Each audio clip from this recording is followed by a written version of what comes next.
셔서 시편 강의 2라는 제목으로 말씀을 전해 주시겠습니다. 할렐루야. 오늘도 귀한 예배 함께 나눌 수 있음이 큰 기쁨인 줄로 믿습니다. 코로나가 시작이 돼서 참 코로나 때문에 안 좋아진 것들이 많이 있죠. 그런데 코로나 때문에 좋아진 것이 하나 있습니다. 그것이 뭘까요? 하늘이에요. 하늘이 얼마나 맑고 푸른지 여러분 오늘 하늘 보셨습니까? 하늘이 너무나 맑고 푸르고 참 아름답다 생각을 해보았습니다. 그리고 그런 생각이 들었어요. 태어나서 지금까지 수십 년 살아왔는데 보았던 하늘 중에 똑같은 하늘은 한 번도 없었다는 것입니다. 날마다 새로운 하늘을 우리는 본 것입니다. 우리 하나님 얼마나 창의로우신 분이신지 날마다 새로운 하늘을 우리에게 보여주고 계세요. 예레미야 에가서 3장 23절 말씀 그대로 이것이 아침마다 새로우니 주의 성실이 크시도소이다. 하나님 날마다 새로운 하늘로 우리를 축복하고 계세요. 그런데 하늘을 바라보며 감탄했던 사람은 코로나 시대를 살아가는 우리가 맨 처음은 아니에요. 창세 이후로 신실한 하나님의 사람들은 하늘을 바라보며 하나님의 창조에 감탄해 왔었고, 그 중에 고대 이스라엘 땅에 살았던 어떤 한 사람은 그 마음을 시로 표현했고 그 시를 찬양으로 불러서 예배에 사용하게 되었고, 그 시는 성령의 감동으로 시편 150편 중에 하나가 되어서 구약 성경에 포함되었으니 바로 오늘 우리가 묵상하게 될 시편 8편입니다. 이 시편 8편은 하나님이 지으신 이 세상, 이 피조세계에 대한 찬송이요 예배요 신앙 고백의 시예요. 이 시는 이렇게 시작이 됩니다. 1절 말씀 다시 볼게요. 1절 시작. 여호와 우리 주여 주의 이름이 온 땅에 어찌 그리 아름다운지요 주의 영광이 하늘을 덮었나이다. 하늘을 바라보며 주의 영광을 노래하고 있습니다. 여러분은 저 맑은 가을 하늘을 보시면 어떤 마음이 드시나요? 이 시인은 하늘을 통해 하나님을 보고 있어요. 천지를 지으신 여호와, 하늘에서 만유를 다스리시는 그 하나님을 바라보며 그 여호와 이름이 아름답다 노래하고 있는 것입니다. 이 말은 그의 이름이 영광스럽다는 뜻이고 그의 이름이 높다는 뜻이고 강력하고 놀랍고 찬란하다는 뜻이에요. 그 이름이 온 땅이 어찌 그리 아름다운지요. 하나님의 왕권과 주권과 영광과 놀랍고 찬란한 이름이 온 하늘과 땅에 가득 차 있다, 그런 고백입니다. 하나님은 피조세계를 통해 자신을 드러내십니다. 그것을 자연 계시라고 말하죠. 자연 만물을 통해 하나님을 알 수가 있어요. 하나님을 알 수 있는 그 계시가 온 세상에 천지 만물 가운데 충만합니다. 마치 물이 가득 담겨서 흘러넘치는 물병처럼, 공기로 빵빵하게 채워진 풍선처럼 빈틈없이 온 우주에 하나님의 영광이 꽉 차 있다. 하나님께서 이 말씀 묵상하는 우리에게 이 시인의 영적인 통찰을 우리에게도 허락해 주시기를 원합니다. 지금 이 예배당에 가득 차 있는 창조주의 영광을 바라볼 수 있는 은혜를 우리에게 주시기를 원합니다. 하나님 이 시간 이 자리에 영광으로 가득 차 계십니다. 오늘 말씀의 제목은 영광의 노래라고 제가 제목을 붙여보았습니다. 하나님의 영광을 찬양하는 노래. 하나님이 지으신 이 모든 것들이 하나님이 관하여 말해주고 있어요. 저는 특별히 추석 명절을 보낼 때마다, 추석에 이렇게 풍성한 과일들을 볼 때마다 이야, 정말 하나님 정말 살아계시다, 그런 걸 느낄 때가 있어요. 아니, 이 세상에 이렇게 맛있는 과일들이 저절로 생겼다가 저절로 없어진다는 것은 말이 안 되는 것 같습니다. 분명히 인격적인 창조주께서 계획과 섭리 가운데 이 과일과 곡식들을 창조하셨고 그분의 영광을 위해 창조하시고 우리 인간 위에 베푸시는 은혜라는 사실을 깨달아지는 것입니다. 이 시편 8편을 함께 묵상하고 있노라면 온 땅과 하늘에 찬란하게 빛나는 하나님의 영광을 바라보는 시인과 그 시인의 가슴 벅찬 찬송 소리가 귓가에 들려오는 것을 느끼게 되는 것입니다. 이 시인은 2절에 이렇게 노래하는데 그 시인의 어조가 바뀌어요. 2절 봅니다. 2절 시작. 주의 대적으로 말미암아 어린아이들과 젖먹이들의 입으로 권능을 세우심이여 이는 원수들과 보복자들을 잠잠하게 하려 하심이니이다. 시인은 주의 영광을 찬양한 이후에 2절에서 그 시의 그 찬양의 분위기가 사뭇 달라지는 것을 느낍니다.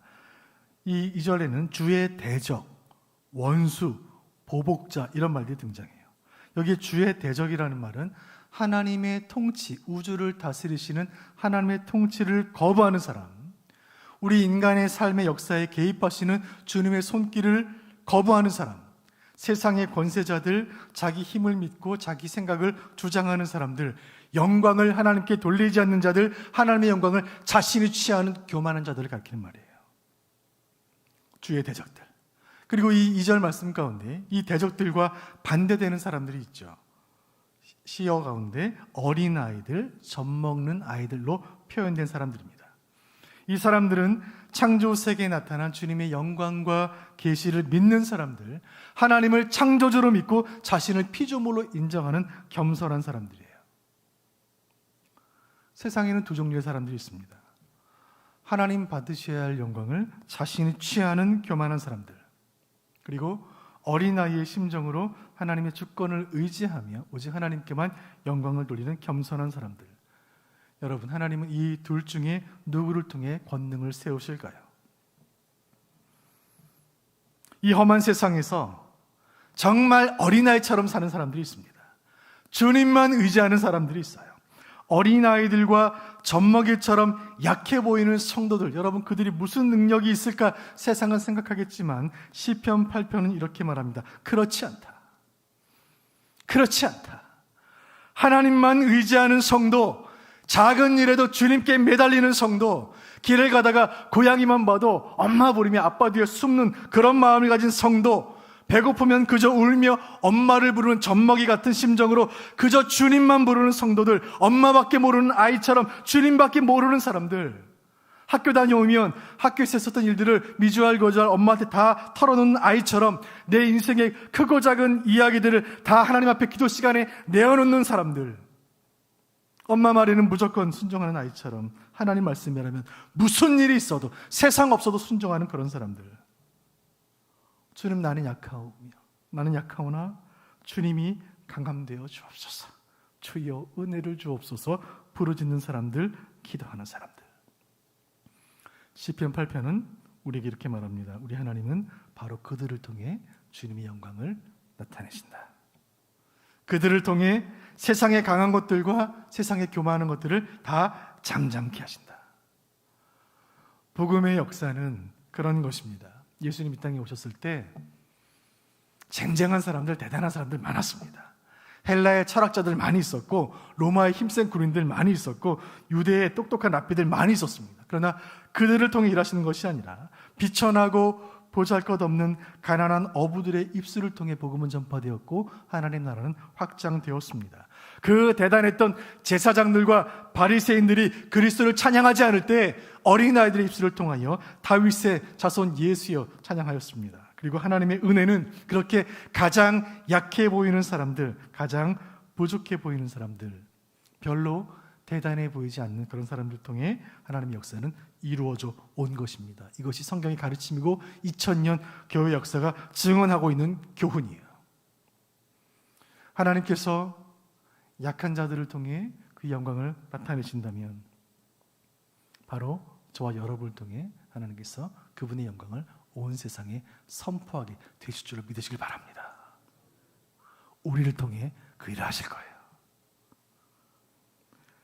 3절 말씀에 이어서 시인은 이렇게 노래합니다. 3절 봅니다. 시작. 주의 손가락으로 만드신 주의 하늘과 주께서 베풀어 두신 달과 별들을 내가 보오니. 이 똑같은 시편 8편 3절 말씀을 공동 번역 성경으로 제가 읽어드릴게요. 당신의 작품, 손수 만드신 저 하늘과 달아놓으신 달과 별들을 우러러 보면, 이렇게 번역했습니다. 주님은 탁월한 솜씨로 이 우주를 친히 만드셨어요. 이 우주 안에 존재하는 모든 것들은 공장에서 기계로 대량 생산해낸 것이 아니라 마치 장인이 마음을 다하고 정성을 다하여 손으로 한 땀 한 땀 만들어낸 작품처럼 하나님께서 그분의 손으로 친히 만드셨다. 시인은 노래하고 있습니다. 일상이 분주하지만 때로 우리는 자연을 누려야 해요. 그래야지 하나님을 알 수 있어요. 내일부터 추석 연휴가 시작이 되는데 가족들 만나시거든 함께 식사하시고 또 예배 드리시고 산으로 한번 가보시면 좋겠어요. 산으로 가면 하나님이 산처럼 높으신 분임을 알게 되는 것입니다. 내가 산을 향하여 눈을 들리라. 그리고 바닷가에 가까운 곳을 가시는 분들 계시다면 차를 몰고 바닷가로 좀 가보시길 바라요. 하나님의 사랑이 바다보다 넓고 깊다는 사실을 깨닫게 되는 것입니다. 추석 연휴 기간 동안에 너무 일찍 주무시지 마시고 밤에 나가서 하늘의 별들도 좀 보시길 바라요. 별을 두고 약속하신 그 하나님의 약속, 그 아브라함의 언약을 생각할 때 가슴이 설레는 것입니다. 아침에 잠이 일찍 깨시거든 돋는 해를 보시길 바랍니다. 어둠을 물리치시고 온 누리에 빛을 주시는 의의 태양이신 그리스도를 만나게 되는 것입니다. 이 시편 8편 3절 말씀 가운데 시편 전체에서 가장 중요한 동사가 하나 있습니다. 그것은 이 3절 마지막 끝자락에 있는 내가 보오니라는 말이에요. 내가 보오니, 내가 본다. 이 시 전체에서 이 시편 8편은 모두가 다 하나님에 관한 말씀들인데 인간에 관한 동사가 딱 하나가 나와요. 다른 모든 것은 하나님이 하신 일들을 설명하는 말인데 인간의 행동을 설명하는 단어가 딱 하나가 나오는 것이 바로 보다라는 말이에요. 지금 시인은 그저 보고 있습니다. 본다는 것은 인간이 하는 행동 가운데 가장 수동적인 행동이에요. 눈의 망막과 시신경에 비친 것을 그냥 뇌가 인식하는 것 뿐이에요. 아무런 행동도 하지 않고 그냥 눈만 뜨고 있으면 되는 거예요. 우리가 길을 지나다가 예쁜 것을 보면 주머니에 휴대폰을 꺼내서 사진을 찍어요. 핸드폰 카메라로. 때로 이 가을 하늘을 찍기도 하고 꽃을 찍기도 하고 예쁜 강아지를 찍기도 하죠.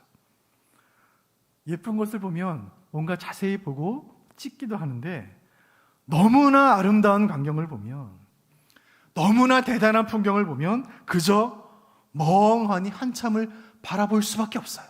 아무 일도 할 수가 없어요. 카메라를 꺼낼 정신도 없는 거예요. 이것이 바로 이 시인의 마음이에요. 온 땅에 가득한 하나님의 영광을 바라보노라니 너무나 그 영광에 압도되어 아무것도 하지 못하고 그저 보고 있는 거예요. 이것이야말로 하나님 백성이요 성도의 참다운 자세가 아닌가 생각하게 됩니다.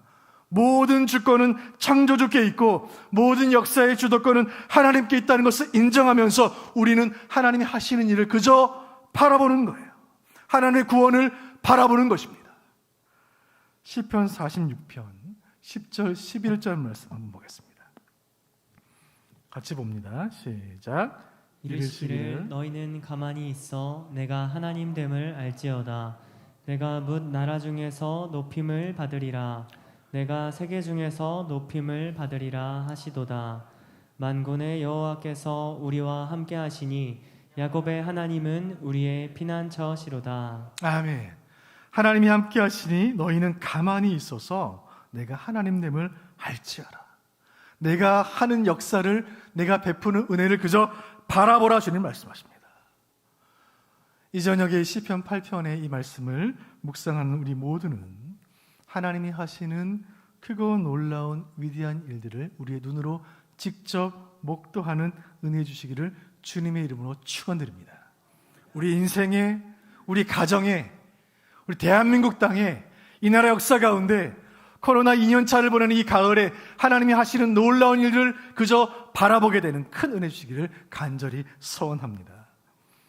4절 말씀에 이르기를, 이 4절에 이르러 이제 이 시의 중심 주제에 우리는 도달하게 되는데 그것이 무엇인지 4절 말씀을 통해 살펴봅니다. 4절 시작. 사람이 무엇이기에 주께서 그를 생각하시며 인자가 무엇이기에 주께서 그를 돌보시나이까. 시편 8편의 중심 주제가 여기에 있습니다. 사람, 인자, 사람의 아들, 사람의 모든 후손들, 모든 인류를 뜻하는 말이에요. 여기 인자라는 말은 사람의 아들이라는 뜻인데 이것은 인간의 그 유한성, 죽을 수밖에 없는 유한한 존재라는 것을 의미하는 말, 인자라는 말이에요. 시인은 1절에서 하늘의 큰 영광을 바라보고 그리고 나서 인간을 바라보고 있어요. 온 우주의 그 놀라운 대자연의 그 어미로움을 바라보고 인간을 바라보고 있는 거예요. 얼마나 대조가 됩니까? 무한하고 영원한 온 우주와 대자연, 그리고 상처받고 연약한 부서지기 쉬운 우리 모습, 이 둘이 얼마나 대조가 됩니까? 여러분, 인간이 오래 살면 뭐 100살 살 수 있나요? 110살 살 수 있습니까? 여러분이 우주의 나이를 아시나요? 별의 나이를 아세요? 별과 별 사이의 거리를 아십니까? 지구와 달 사이의 거리가 38만 4천 킬로라고 해요. 38만 4천 킬로. 우리가 추석에 부산 갈 때 오랜 시간이 걸리죠. 10시간도 걸리고 11시간도 걸리죠. 근데 84만 킬로를 가려면 얼마나 시간이 걸릴까요? 이 우주의 크기를 생각해보고 우리 인생을 바라보면 얼마나 먼지처럼 작은지 몰라요. 지구나 태양계마저도 온 우주, 하나님 지으신 모든 우주에 비한다면 태양계조차 작은 점에 불과합니다. 그런데 우리가 어떻게 하나님의 뜻을 다 알 수가 있을까요? 온 우주를 계획하시고 운행하시는 하나님의 뜻을 우리가 알면 얼마나 알 수가 있을까요? 그 우주와 대자연 앞에서 우리는 겸손해질 수밖에 없는 것입니다. 하늘을 만드신 여호와, 온 땅을 지으신 여호와, 대적들을 꺾으시는 여호와, 원수들을 잠잠케 하시는 여호와, 그 손으로 친히 달과 별을 만드신 그 여호와. 4절을 통해 시인은 이렇게 노래합니다. 그 놀라우신 여호와께서 나를 지으셨다. 나의 아버지 되신다. 여러분, 하나님께서 우리를 생각하시고 우리를 돌보신다. 시인은 노래합니다. 왜 그렇게 하실까요? 하나님께서 우리의 아버지 되시기 때문이에요. 우리를 생각하시고 돌보시는 그 마음은 정확히 부모의 마음이에요. 고향에서 우리 기다리고 계시는 부모님의 마음이에요. 노심초사하는 마음, 자나깨나 자녀 생각밖에 없는 그 마음, 그것이 아버지의 마음이다. 시인은 노래하고 있습니다. 너는 내 아들이라. 오늘날 내가 너를 낳았도다. 창조주 여호와께서 피조물에 불과한 우리를 자녀 삼으시기 위해 여자의 후손을 이 땅에 보내셔서 사단의 머리를 밟게 하시고 십자가의 대속의 은혜로 우리를 살리셨습니다. 끝없는 우주를 지으신 분께서, 별들의 주인이신 분께서 우주의 먼지보다 작은 나를 사랑하시고 자녀 삼으신 줄로 믿으시기를 바랍니다. 이 경탄을 금치 못할 사실을 묵상하던 시인은 노래합니다. 주여, 내가 무엇이기에 저를 생각하십니까? 제가 무엇이기에 저를 생각하십니까? 저를 돌보십니까? 우주를 지으시고 경영하시는 만유의 주제께서 연약하고 비참한 피조물인 저를 어찌 돌보십니까? 사랑하는 성도 여러분, 힘든 일이 있으십니까? 지쳐 계신가요? 세상에 나 홀로 남은 것 같은 고독한 마음이 들 때가 있으십니까? 우주의 주인이신 여호와께서 우리 아버지 되시며 우리를 아시며 지금도 우리를 생각하시며 우리를 돌보고 계심을 믿으시기를 바랍니다. 5절 말씀에 시인은 이렇게 노래합니다. 5절 봅니다. 시작. 그를 하나님보다 조금 못하게 하시고 영화와 존귀로 관을 씌우셨나이다. 우리 모든 인간들을 하나님보다 조금 못하게 하시고 영화와 존귀로 관을 씌우셨도다. 영화와 존귀의 관을 우리에게 씌우셨다 말씀합니다. 이제 연약한 인간은, 우주의 먼지만도 못했던 우리 인간은 하나님이 주신 영광스러운 관을 쓰고 창조주 하나님을 대신하여 온 세상을 다스리는 존재가 된 줄로 믿습니다. 이제는 하늘에 있는 해와 달과 별만 하나님의 영광을 드러내는 것이 아니라 바로 우리가 하나님의 영광을 드러내는 존재가 된 것입니다. 하나님의 영광을 가장 잘 드러내는 존재, 바로 저와 여러분, 우리인 줄로 믿으시길 바라요. 여기서 그치는 것이 아니에요. 더 놀라운 말씀이 6절, 7절, 8절에 이어집니다. 같이 봅니다. 시작. 주의 손으로 만드신 것을 다스리게 하시고 만물을 그의 발 아래 두셨으니 곧 모든 소와 양과 들짐승이며 공중의 새와 바다의 물고기와 바닷길에 다니는 것이니이다. 아멘. 하나님 지으신 모든 것들을 인간의 발 아래 두셨습니다. 이것이 창조주의 목적과 계획이었어요. 하나님은 지금도 그분이 지으신 이 우주를 다스리시고 통치하십니다. 어떻게 해요? 우리를 통해서요. 여기에 우리의 사명이 있는 것입니다. 인간의 타락으로 인하여 망가진 이 세상을 회복하는 것, 이것이 우리가 하나님께 받은, 창조주께 받은 사명이에요. 어떻게 이 일이 가능하죠? 어떻게 이 일이 가능합니까? 망가진 이 세상을 회복시키는 것이 어떻게 가능하죠? 창조주께서 창세기 1장에서 하신 그 방식 그대로 하면 됩니다. 혼돈과 어둠과 무질서로 가득했던 그 창조 이전 세계에 하나님께서 빛이 있으라 하셨을 때, 하나님 말씀하셨을 때 빛이 있었고, 어두운 세상이 밝아졌고 질서와 생명으로 넘실거리게 된 줄로 믿으시길 바랍니다.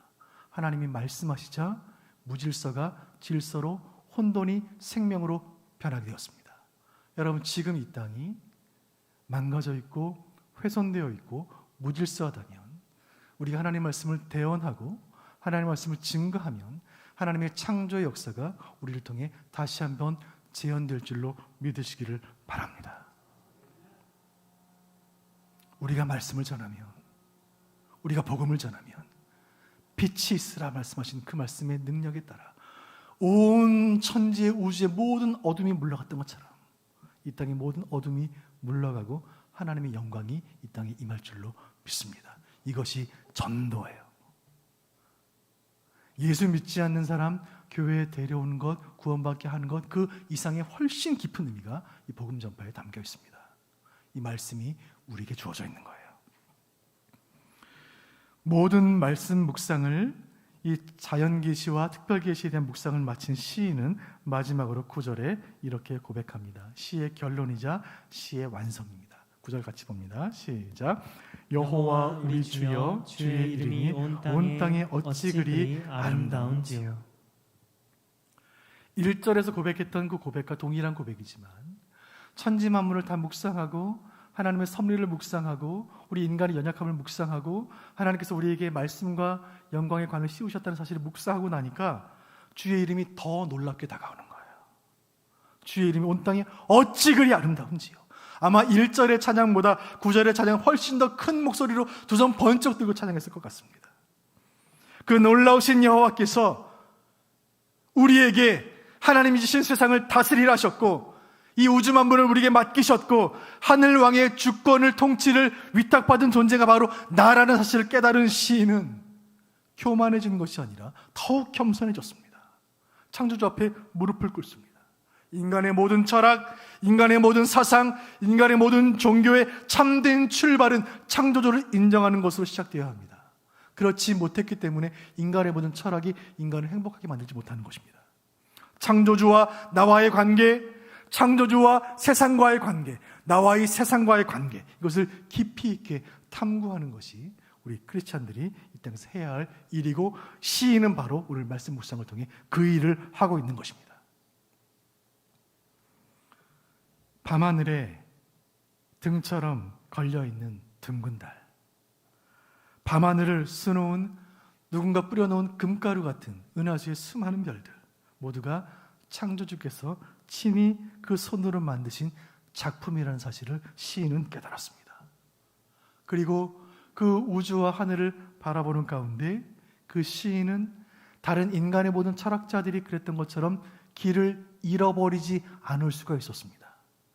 창조주를 배제시키고 인간 스스로 아무리 고민해도 인생에 대한 답을 얻을 수 없지만 시인은 하늘의 별을 바라보면서 그 별을 이정표 삼아 여호와께로 나아가고 있습니다. 이 시인의 노래는 지극히 영광스러운 하나님께서 죄인된 우리 인간에게 그 왕권을 부여하신 그 은총을 높여드리며 영광스러운 노래로 이 노래를 끝맺고 있습니다. 피조물에 불과한 인간이 죄로 인해 지옥불에 떨어질 수밖에 없는 우리가 창조주의 영광을 쓴 존재로 변화될 수 있는 것, 여러분 무엇으로 가능합니까? 인간으로 오신 메시아, 우리를 위해 십자가에 달려 죽으신 그리스도, 예수님을 믿는 믿음으로만 이 일이 가능한 줄로 믿습니다. 그리스도를 믿음으로 그리스도와 연합하고 그리스도와 함께 우리는 우주를 통치하게 되는 것입니다. 그리스도를 믿는 믿음을 통하여 잃어버린 모든 것들, 망가진 모든 것들이 제자리를 찾게 되는 것입니다. 그렇다면 이 시편 8편의 진정한 주인공은 예수님이세요. 말씀을 맺으려고 합니다. 인간을 생각하는 존재예요. 나는 누구인가? 우주는 무엇인가? 세상은 어떻게 존재하게 되었는가? 이 수많은 인간의 철학들이 이 질문에 대해 대답을 제시했지만 모두가 실패했습니다. 그들은 창조주를 보지 못했기 때문에 그래요. 오늘 시편 8편의 시인은 광대한 피조 세계와 자연을 통해 하나님의 영광을 보고 있습니다. 모든 인간의 철학들이 방황했던 것과는 달리 시인은 방황하지 않아요. 하나님이 지으신 피조 세계를 통하여 하나님을 바라보았고 그 관점을 통해 자신을 바라볼 수 있었기 때문입니다. 그리고 창조주 하나님의 놀라운 계획을 알게 되었고 하나님의 계획 가운데 내 인생에 대한 계획도 포함되어 있다는 사실을 알 수 있었기 때문입니다. 간절히 바라기는 시편 8편의 이 시인이 받았던 그 은혜와 감동을 성령께서 이 시간 우리에게도 동일하게 허락해 주시기를 간절히 소원합니다. 하나님 바라보며 세상을 바라보며 우리를 바라보았던 그 시인의 그 감동과 그 통찰이 우리의 것이 되기를 원합니다. 그래서 그에 대한 참다운 반응으로 하나님의 영광을 찬양했던 시편 8편의 아름다운 영광스러운 노래가 저와 여러분의 평생의 찬양 되시기를